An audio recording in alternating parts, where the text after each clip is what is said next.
বন্দেই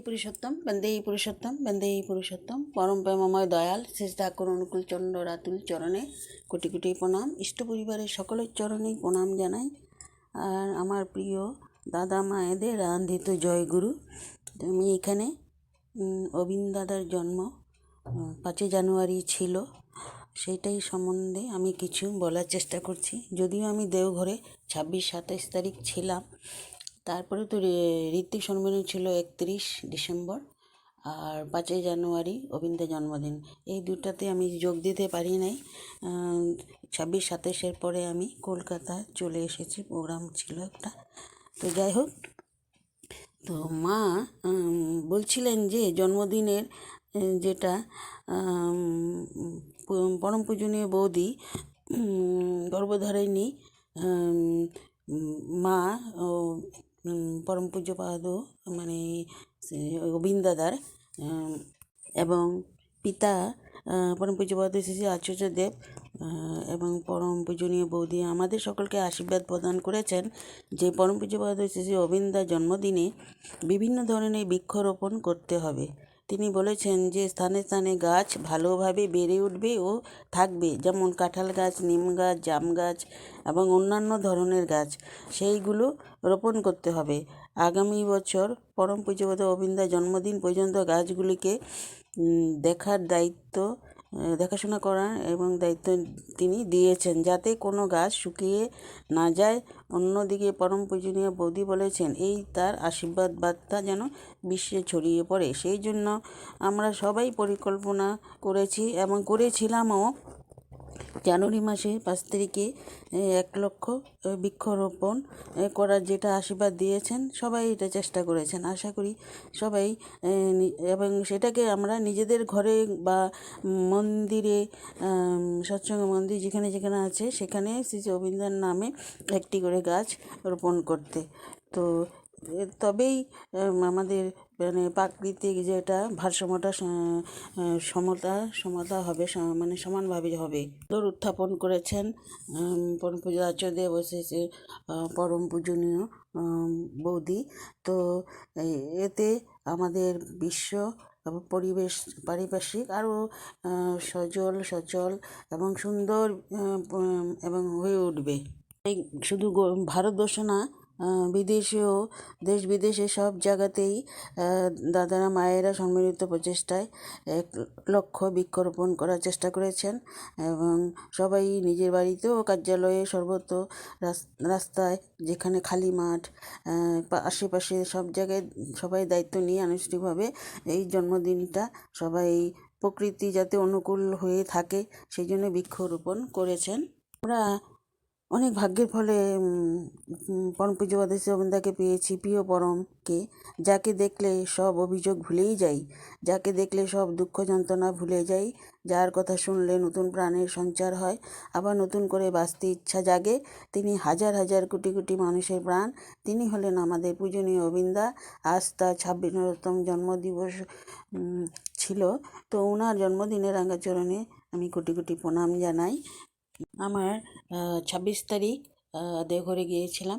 সেই দিন বিকালেই সন্ধ্যার দিকে ওনার দর্শন হয়েছে, প্রণামও করতে পেরেছি। খুবই ভাগ্যবতী বলবো। পরম পূজ্য আচার্যদেবকেও প্রণাম করে এসেছি। তাই পরম পূজ্য অবিন্দার সম্বন্ধে বলছি কিছু, যে এইটুকু বয়সে কী না তিনি করছেন। যে বয়সে মানুষ সমস্যা কি তা জানে না বা সমস্যার সাথে তার পরিচয় হওয়া মাত্র শুরু হয়, সেই বয়সে তিনি বিভিন্ন মানুষের বিভিন্ন কঠিন কঠিন সমস্যার সমাধান করে দিচ্ছেন। সে দাম্পত্য জীবনের জটিল সমস্যা হোক বা পড়াশোনা নিয়ে সমস্যা হোক বা কেরিয়ার নিয়েই হোক বা যে কোনো বিষয় হোক না কেন, সব সমস্যার সমাধান সহজ সরল স্বাভাবিকভাবে তিনি করছেন বা সবাইকে অবাক করে। উনি যখন কারুর সমস্যার সমাধান করেন তখন মনে হয় সেই সমস্যা ওনার নিজের বা সেই ভাব নিয়েই সেই সমস্যার সমাধান করেন। সেটা একজনের নয়, 10 জনেরই হয়ে যায়। ইয়ং জেনারেশনে হার্টথ্রব, এই ছোটো বাচ্চা থেকে বৃদ্ধ সবাই তাকে একবার দেখার জন্য পাগল। তার রূপে এমন চোখ ফেরানো যায় না, সেই জ্ঞানী যোগী চোখ, বিশাল দিঘি আয়তকার। তো সেইখানেই স্নেহ ওই মনে হয় মায়ের মতো তিনি সবাইকে স্নেহ করেও চলেছেন। ঠাকুর বলেছিলেন যে আমি একজন মানুষের জন্য গোটা সাম্রাজ্য ত্যাগ করতে পারি, একটা মানুষকে ত্যাগ করতে পারা যাবে না। এই আদর্শ বাস্তবে রূপায়ণে কর্মযোগ হচ্ছে ডিপি ওয়ার্ক। এর মাধ্যমে আমাদের হারিয়ে যাওয়া সৎসঙ্গীতে যুক্ত হওয়ার একটা মহা কঠিন তিনি এটা অসম্ভব কাজের বুদ্ধি বার করলেন এবং সবাইকে এই কাজে যুক্ত করে আমাদের সবাইকে একটা নির্দিষ্ট প্ল্যাটফর্মে আসার কর্মযোগ সৃষ্টি করলেন। দীক্ষাপত্রতে ডিজিটাইজ করে ডিপি ওয়ার্কের সূচনা নিঃসন্দেহে একটা যুগান্তকারী কাজ, এক কথায় মিরাকেল। তথ্য প্রযুক্তির এই যুগে এই প্রযুক্তিকে কাজে লাগিয়ে আমাদের সবার তথ্য এক জায়গায় নিয়ে আসার ইচ্ছা বুদ্ধি ও বাস্তবায়ন করার মাধ্যমে পূজ্যপাদ অবিন্দাদা চলনা এবং তিনি বুঝিয়ে দিচ্ছেন তিনি কে আর কি করতে পারেন। তাই হেয়ালি চলা আর বাস্তব বা বরদাস্ত হবে না, এই বার্তা খুবই স্পষ্ট। দ্রুত বিপদগামী যুবকদের নিজের কাছে রেখে তালিম দিয়ে জীবনের বিভিন্ন ক্ষেত্রে যোগ্য করে তুলছেন। এ শুধু সেই বিরাট শিশুর দ্বারাই সম্ভব।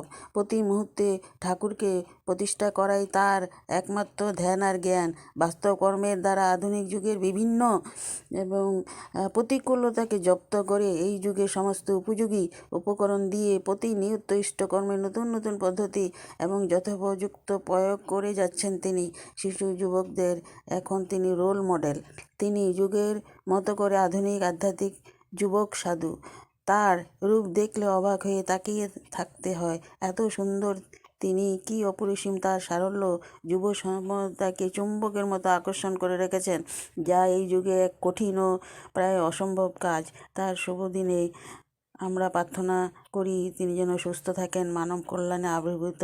হে মহামানব, আমাদের সবার আভূমি প্রণাম গ্রহণ করো।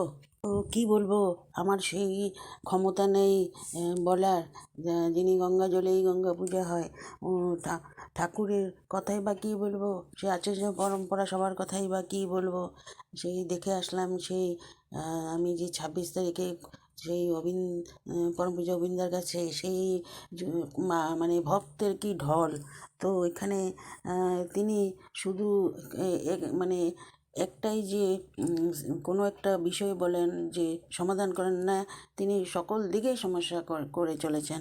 তো এক দাদা বলছিলেন, এক মা মানে পা বেঁকা করে হেঁটে আসছে, যখন জানালো দাদাকে, অবিন দাদাকে বললেন যে আপনার পা ফ্ল্যাট আছে, জুতা লাগবে। তো সামনে ডক্টর ছিল, ডক্টরকে বললেন দেখেন তো ওকে। তো উনি দেখলেন ঠিকই ওনার পা ফ্ল্যাট এবং উনিও জুতার ব্যবস্থা করলেন। উনি দূরের থেকে ওনার হাঁটা দেখেই বুঝে গেলেন যে ওনার কি প্রবলেম। সবারই প্রত্যেকটা বিষয়ে কি না বিষয়ে উনি সমস্যার সমাধান করছেন। পড়াশোনা হোক, কেরিয়ার হোক, বিয়ের ব্যাপার হোক, অনুলোম বিলোম ব্যাপারে হোক, সব কিছুতেই। তো জয়গুরু, সবাই ভালো থাকেন এবং সুস্থ থাকেন। সাথে পরম পূজ্য অবিন্দাও সুস্থ থাকুক, ভালো থাকুক। এইভাবে আমরা ওনার জন্য পরমপিতার কাছে প্রার্থনা করব, তিনি সুস্থ থাকুন, ভালো থাকুন।